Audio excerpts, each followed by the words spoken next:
Welcome to the Friday Fraudster podcast with Kelly Paxton, pink collar crime expert, Joe Irvin, your person for all things ethics, and Robert Berry, the guy who helps you ask better questions. Join them as they discuss sad, funny, and sometimes disturbing fraud stories. Be sure to catch past episodes on your favorite podcasting platform or go to www.fridayfraudster.com and grab some CPE while you're there. Hey, what's up, guys? Welcome to episode number 89. Where there's smoke, there's fraud. And you know what? Today, Joe and Kelly look different, don't they? A little bit. What's up, guys? All right, so we've got Thomas and Galena, and we got Carol here. Carol says, happy 2023. Happy 2023 to you too, Carol. So look, before we get into it today, why don't you two introduce yourselves? Because, well, people have seen you guys. You're vets, but, just in case somebody's new and they haven't seen you. By the way, before I let you guys introduce yourselves, let me just say this. I want you guys to send your well wishes to Joe. Joe has the flu. So Joe is not feeling well. Yeah. I think it's a good thing this show is virtual because she can't spread it to So Galena, ladies first. What's going on? Oh, thank you. Happy Friday, everyone. And I'm sorry that it's such a sad opportunity for me to co-host because your main host is not here. But hey, I'll take it. Galina Guidry with ICAF Consulting. We help small, medium-sized businesses with risk management, internal controls, fraud investigations, and manage cybersecurity. Ooh, that's a lot of stuff. So Thomas, what about you, man? I don't know. That's kind of a mouthful. I don't know if I can follow that, but I do find it interesting that all of us are here in Houston, and I've got a lovely Houston versus all y'all shirt on. So we're representing very well today here in Houston. But my name is Thomas Mullenix. I am the owner of Revision Management Consulting, or RVMC for short. Handle internal controls, internal audit, both IT as well as financial controls and fraud prevention, and always trying to do something to help private businesses, prevent fraud and protect both their employees as well as their companies. All right. So listen, guys, as Leslie just said in the comments, first podcast of the year, off to a great start. Thank you, Leslie. We are so happy to see you. It's been a while since we've seen you. Stay tuned to the whole show today, people, because we've got surprises sprinkled throughout. So let me just ask, Galena, let me ask you a question. Have you ever been punched in the face before?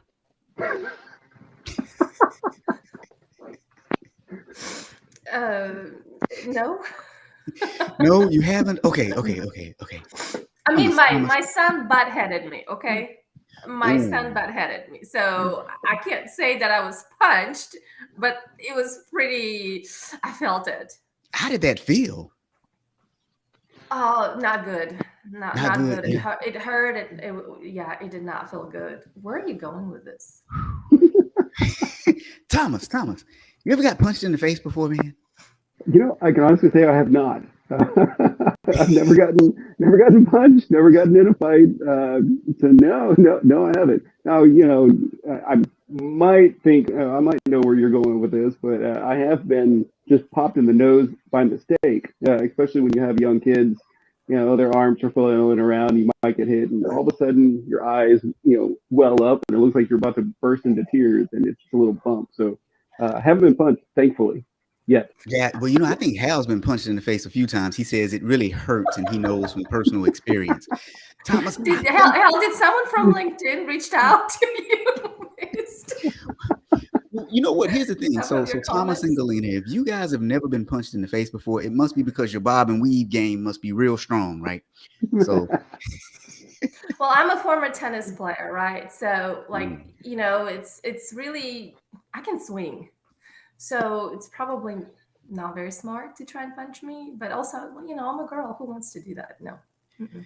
Yeah, well, so Mike Hurst, good to see you. Mike says, if you're an auditor and haven't been punched in the face, are you even doing the job right? Oh boy. Laura says she has two girls and they're the worst. They roll their eyes. Right, yeah.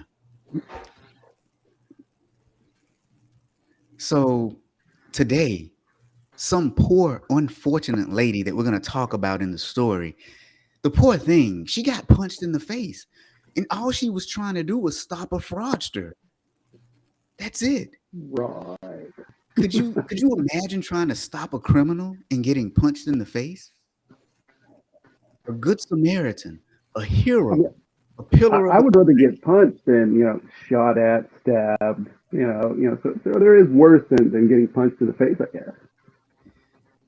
Yeah, that's true. What do you think, Galena? Worse things than getting punched in the face? Anything that has to do with physical assault is, I mean, we're human beings, right? We have brains, we've got mouths, we have to be able to negotiate and get out of that situation. If you're involved in a physical altercation, you either haven't grown out of the teenager stage or you have issues, so Yeah. Well, unless it's a Fight Club type issue. I mean, if it's a Fight Club type situation, that's different, right, Robert? Yeah, that's very different if it's a Fight Club type situation. So here's the question I'm going to ask yeah, we're you. definitely preaching to the right audience here. Right, Galena, she's got jokes today, Thomas. Here's the question I want to ask you guys. So what do you think, and for those watching, because there's quite a few watching on LinkedIn, I got some surprises for you guys, though. For those of you watching, what do you think should happen to a criminal who punched someone in the face that was trying to stop them from committing a fraud? Just type your answers into the chat. What do you think should happen to someone who punched a fraudster in the face? Now, while they are doing that, guess what? For everyone listening, we are now on YouTube. So you can watch the show live on YouTube. You can go over to YouTube right now and you can watch us. Now, what I'm going to do is drop a link in the chat so that you know where the channel is, because I'm working on securing that audit guy handle on YouTube. So I'm going to drop the link into LinkedIn. The other thing is, if you go to fridayfraudster.com and sign up there, you can actually get CPE right after the show is over. You will watch the show on my website, and then you'll answer 2 to 3 questions as soon as the show is over, and your certificate will pop up right there. And it's a special certificate. It has a little code at the bottom of it. And anybody that sees that code, they can go to my website and log in and verify that you actually took this course.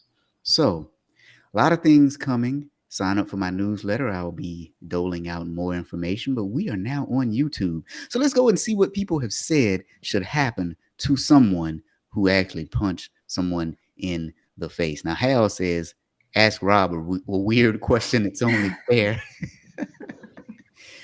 Wendy said they should be arrested for assault. Yeah, I agree with you, Wendy.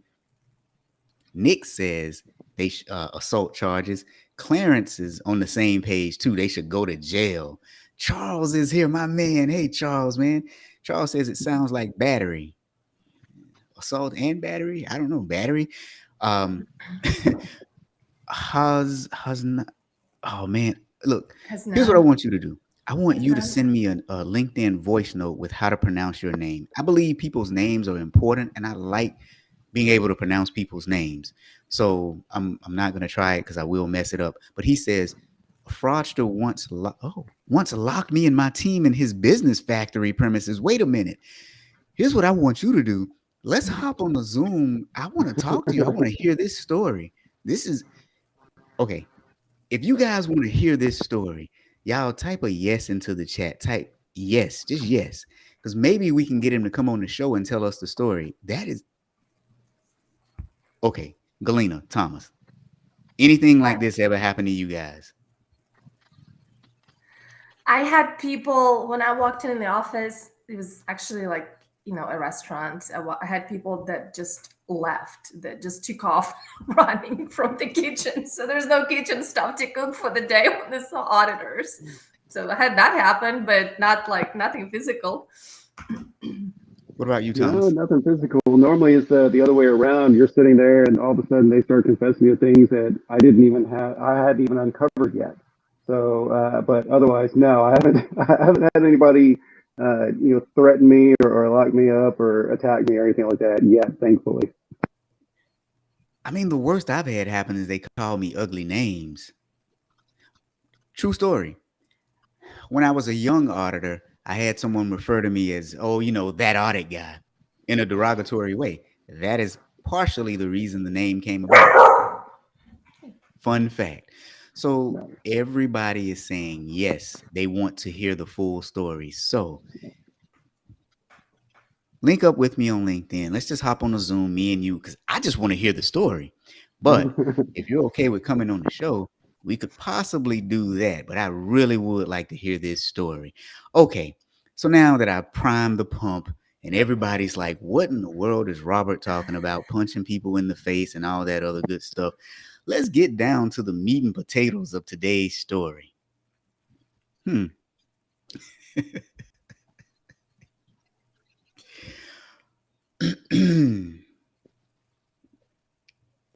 I don't even know where to begin, you guys. A 73-year-old bookkeeper has been charged with stealing more than $1 million from her employer. $1 million. Now, let me tell you how she did it. They say that she would issue checks from her employer to pay off her personal credit cards, her personal home loan accounts, and her son's home loan accounts. Now, how do you think she was able to do that, Galena? Thomas? How was she able to do that? You mean she was a big bookkeeper? She was a bookkeeper. Yeah. The Now, Galena, you job. talk about this a lot, right? You talk about this a lot, though. Yes, yes. I Lack do of talk about segregation this of a lot. duties.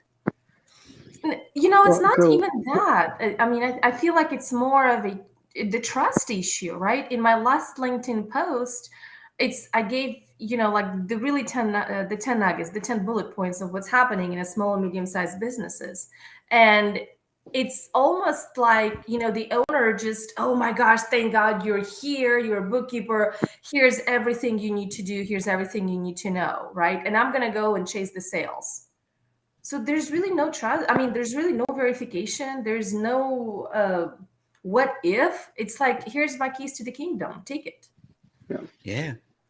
What do you think, all right, Thomas? so I need everybody, whether you're on LinkedIn or YouTube or whatever, in the comments, I need you to repeat after me. Okay? Always review the bank statements. That's it. Just always review the dead gum bank statements. How many of these each Friday would we avoid if you would actually just have one independent person, preferably the owner, but if you have control of the bank account, have someone else do it, look at the bank statement or just log in once a week and check to say, hey, did I pay someone else's mortgage today? It should be so simple to do, and yet people don't do it. No. I mean, Agreed. with the ease of, you don't even have to wait for bank statements, right? If your Yeah. business is somewhere in the woods, and you still rely on bank statements, great. But I mean, everything is online. Everything is online these days. Check it out once a day and let your team know that you do that. And it doesn't even matter how big your company is, right? I mean, I'm still a solo company. I have independent consultants that I use. But every morning I wake up, I feed my cat so it'll stop bothering me. I make a pot of coffee. I check my bank statement or my bank account. Every single day I do that. That's the first three things I do every day. It's not that hard. It takes that long to do. It really is not. So let's get an update from our audience. Hey, he said, done deal. He will connect on LinkedIn soon. So we will get to hear this story. And guess what? We've got our first comment from YouTube, and it's actually just me just testing it, just to make sure it works. But it's our first comment. And he's also asking a question. Was this person being audited? How did the auditor not verify such a transaction? All right, guys. So Hal wants to know if you will pay his mortgage for him, Thomas. Hal, So you're now, doing it wrong. You need to connect with his accountant and the bookkeeper, not with ooh, Thomas. Hello. All right.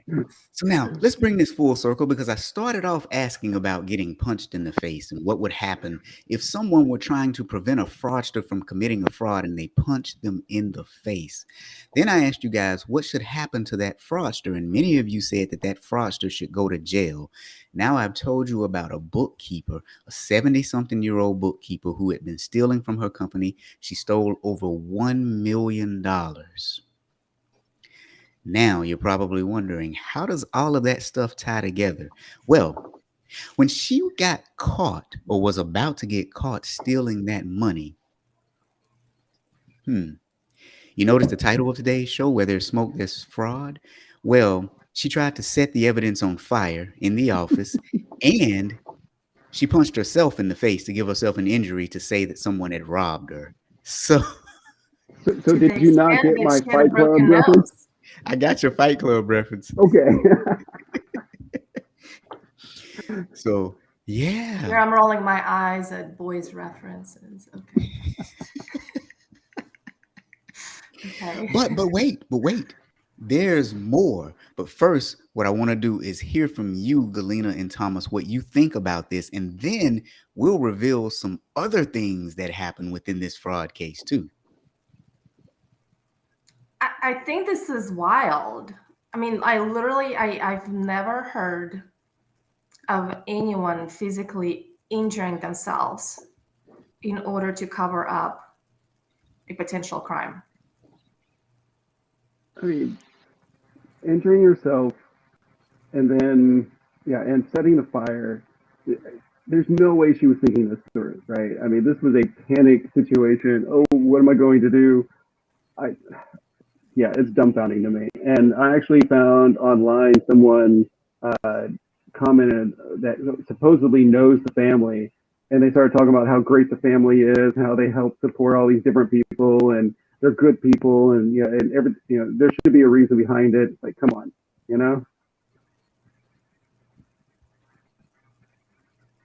Nose seems to be intact. I think the eye must have healed by the time this was taken. Yeah. Yeah. Yeah, I was wondering about that. It's like she looks fine in the picture, but did they say that she broke her nose or just injured her nose? You know what? That's a good question. Now, it says here broken her own nose. Broken her own nose. That's it. Yep. She set fire to a filing cabinet and broke her own nose. And then guess what? She tied herself up before firefighters and police arrived. So. Whoa! But there was one thing she did before that. Did you catch that? She was also. Are you talking about what she filed? No. She was stripped to her underclothes before she was blindfolded and tied up. Oh wait, I missed that part. Oh man! Wow. Can't make this stuff up. So now Wendy says that she was creative, at least. Yeah. Yeah. Now, Hal says if you punch yourself, there is no DNA evidence to test for. So it is a great plan. Now, that would only come from a Florida man, because Florida, they are primo for coming up with. But here's the thing, you guys. We aren't done yet. There's a couple more things that she did. So let's just recap real quick. A bookkeeper in her 70s was able to divert funds from her company to her own personal accounts and even pay for her son's mortgage. Now, that's a good mother, right? When she was about to get caught, she set the evidence on fire in her office, punched herself in the face, broke her nose, stripped naked, tied herself up, and waited for the police and the fire department to come. Now, I don't know about you, but I really want to see this as an episode on Law and Order. Since they are ripped from the headlines, this would...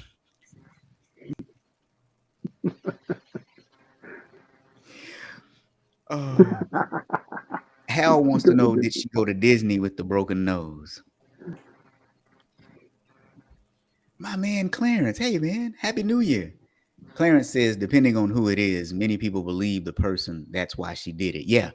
Oftentimes the person that is lying, if they have a compelling enough story, they get away with it for a short period of time. But much like Scooby-Doo and the Mystery Kids, You would have gotten away with it if it wasn't for those pesky kids.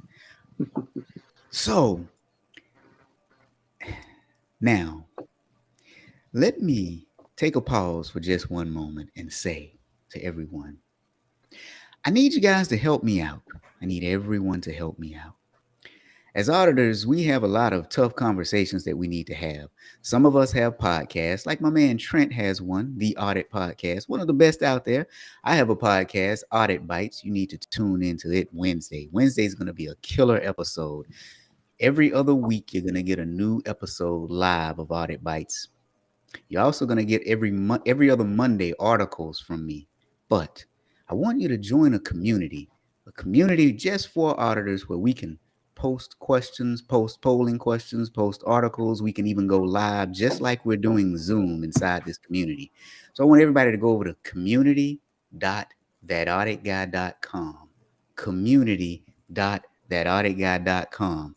Sign up for it. That's what I'm going to ask you to do. Speaking of Trent, I didn't even know you were going to be here today, man. Hey, of course you get a shout out, man. You were one of the first to have an audit specific podcast, and you bring on very good guests. You don't do like me and just do it solo. I mean, what's wrong with me? Something is really wrong with me thinking that I'm going to do a solo podcast. But that link again is community.thatauditguy.com. And what I'm going to do is I'm going to drop it in the chat for everyone. You know what's funny? Community.thatauditguy.com. Okay, so now let's go back to our story with our young lady again. And I'm going to recap once more before I tell you the story. 73, she stole from her employer, big time. After she stole, to conceal it, she set the office on fire, stripped naked, tied herself up, broke her nose when she punched herself in the nose, and waited for the police to come.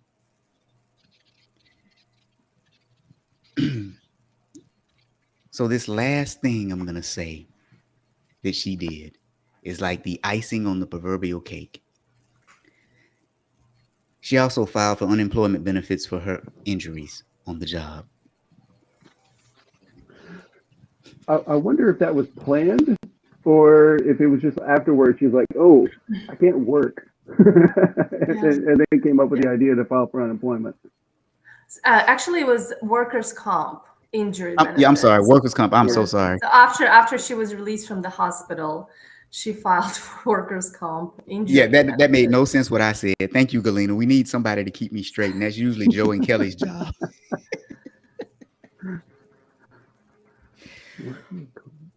So, what do you think, Galena? Thomas, what? I have to give the business props for whenever I've done a number of investigations in my life. And the one thing that small, medium, large businesses, all businesses, what they tend to do for the most part is they tend to have a knee-jerk reaction and fire the individual. Mm-hmm. Fire the individual. And that makes the entire investigation nearly impossible. So I give kudos to this business for not firing this individual on the spot whenever they started seeing some irregularities, started kind of like sniffing around, trying to figure things out. They did not let her go. And because of that, they were able to do a full-fledged investigation, right? And I think ultimately she was convicted, right? But if you fire an individual before you complete an investigation, there's really no repercussion. There's really no additional course of action against this individual that you can take. So kudos to that. I also know that's a great point, Galena, because one of the other articles that I found is that at first they thought it was only $44,000 that she stole. And then after doing a little bit more investigation by the sheriff's office, it sounds like they hit $600,000. And then now it's over $1 million. So it's definitely taken a lot of work. Whoever it is that they brought in to do some of the forensics on it, to be able to identify and really quantify this, they really stuck to it. And I give them all a lot of credit because 44,000 all the way up to $1 million, that's a huge difference. So yeah, they did it right. They did the right approach to make sure this was handled properly. Yeah, absolutely. You're absolutely correct. I mean, when you start saying, "Oh, 44,000," it's not too bad, right? But then when you start talking about hundreds of thousands and you eventually reach a million, you're like, But then, but from the business perspective, it's just so sad. Like, that's from your bottom line. That is from your bottom line. It's so easy to Incredible. take that personally. I mean, that feels like Yeah. a personal Yeah. attack whenever, when someone steals money from you. Yeah. I do have a conspiracy theory, though. You guys help me out here and drop the comments. What do you think? So the extent of her injuries were such that I'm almost thinking that she did have an accomplice, right? And someone asked if she did have an accomplice, and I bet you guys it was her son. Ooh. So okay. Galena. Genius. So okay. So I thought to myself she had an accomplice because I thought it had to be it's hard to tie yourself up, right? I missed the part about her Yes. stripping down, Thomas, but I saw when she tied herself up. So I thought maybe she had an accomplice, Gagging, but right? Gagging, blindfolding herself with the duct tape, everything yeah, else. I mean, that's, a 73-year-old can be in exceptionally good shape, absolutely. But a lot of these things seem to be quite taxing or tasking. yeah. So But that's I my don't know why I theory. didn't think it was the son, but yeah, yeah. So so Hal says, Oh, did she shoot. apply for a PPP loan too? It's a good question. It's a, it's a very good question. Um, now Charles says, isn't the evidence the bank's records? What's in the filing cabinet seems less relevant. Yeah, but Charles, at a lot of smaller companies, especially if they are family run, they don't do electronic banking. They still get the hard copy bank statements and look at them because that's the way they always did it. And you got to remember too, she was a 73-year-old bookkeeper, so she led the charge on how the records were kept. And so she probably turned off electronic statements or never even turned them on to begin with.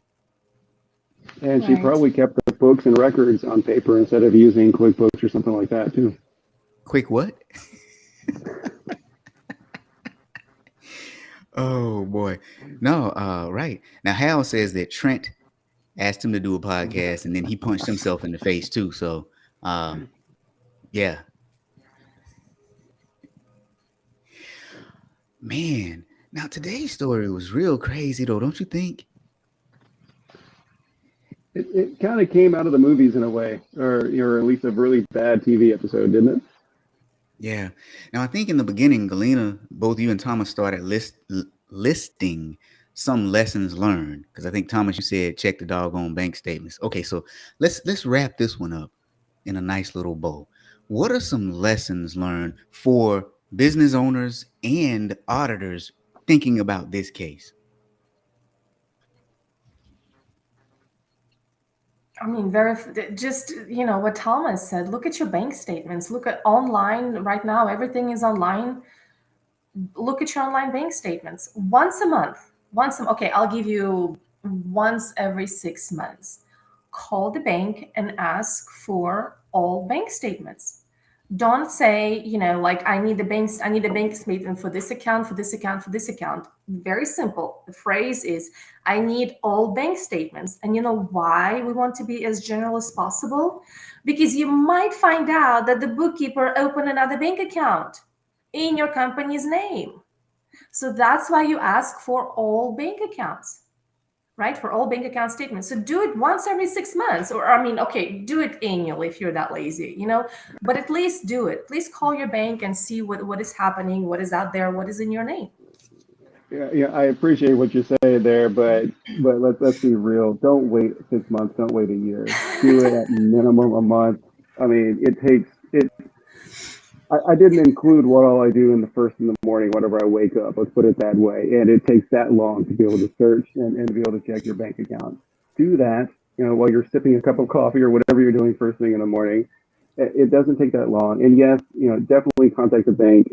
Okay, every 6 months, say, hey, send me all bank accounts to see if there's something that you don't know of. But and honestly, I think you should let your employees know, hey, every morning or once a week, I check the accounts to make sure everything is good.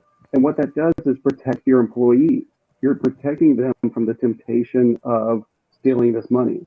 Because now you have this 73-year-old lady who might be going to jail, but she's definitely in a lot of legal problems on top Mhm. of breaking her own nose, right? So now she has health issues as well.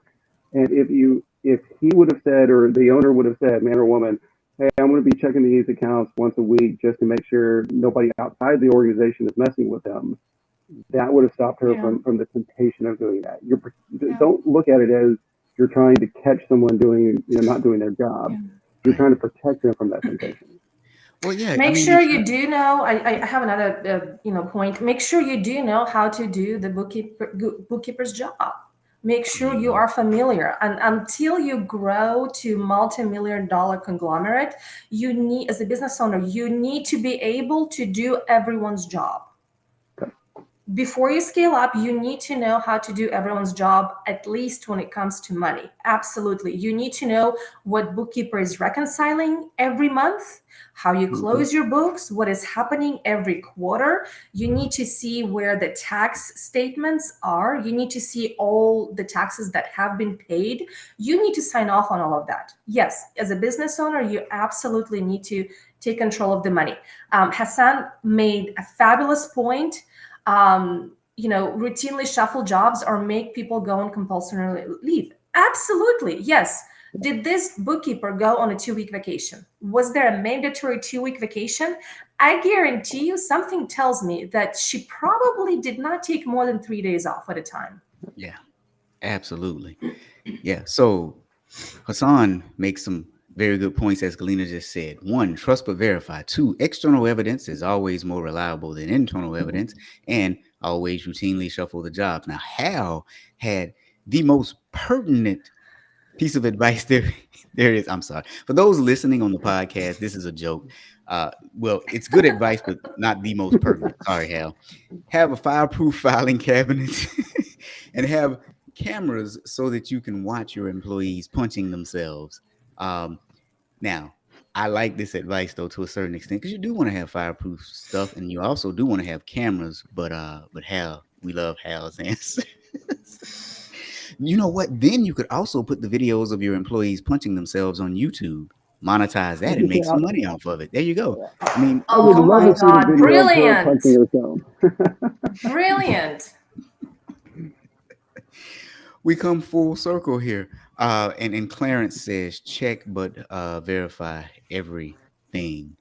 All right, so episode number 89 of the Friday Fraudster. Where there's smoke, there's fraud. 73-year-old grandmother, $1 million missing. She did a bunch of bad things after she stole that $1 million. She's probably going to have a heavy consequence to pay. But as we said, our lessons learned. Galena had a really good one. Call the bank and ask them for all the bank statements. Don't be specific because you never know what you might get. Somebody may have opened up another bank account at the same bank and you may not know it. Thomas said, check your bank statements every day. Wake up in the morning, check them, and also tell your employees that you check them so that you protect them from themselves. Hal said, hey, fireproof filing cabinets and cameras. Clarence said, trust but verify. And Hosnian said, trust but verify. External evidence is always the best. And shuffle those job responsibilities. Well, guys, I think we beat this one to death. Oh, terrible. I think we beat this one to death.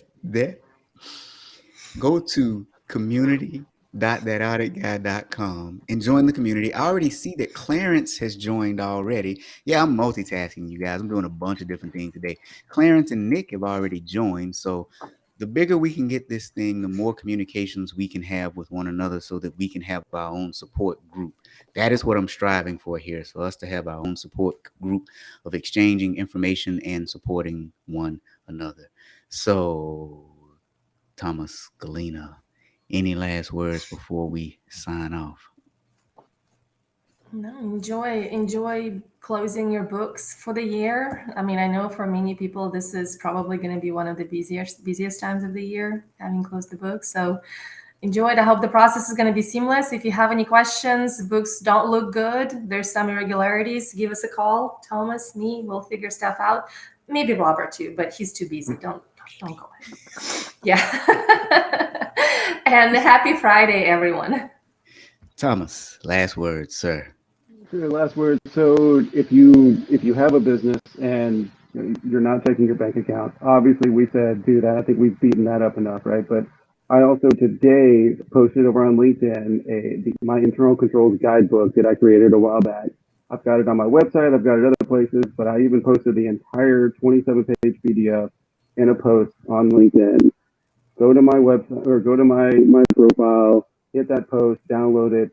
You have a ton of internal controls that you can implement in your business. Only the ones that you feel are relevant or would help your business. But please take a look at that. And even if you don't have a business, download it, share it with those that do, and hopefully that can help prevent something like this from happening. Not just on the bank statement side, but procurement, revenue, the whole 9 yards. So that's my last 2 cents there.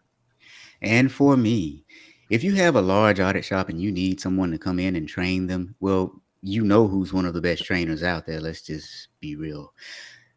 If you have a smaller audit shop, still give me a call. IIA chapters, give me a call.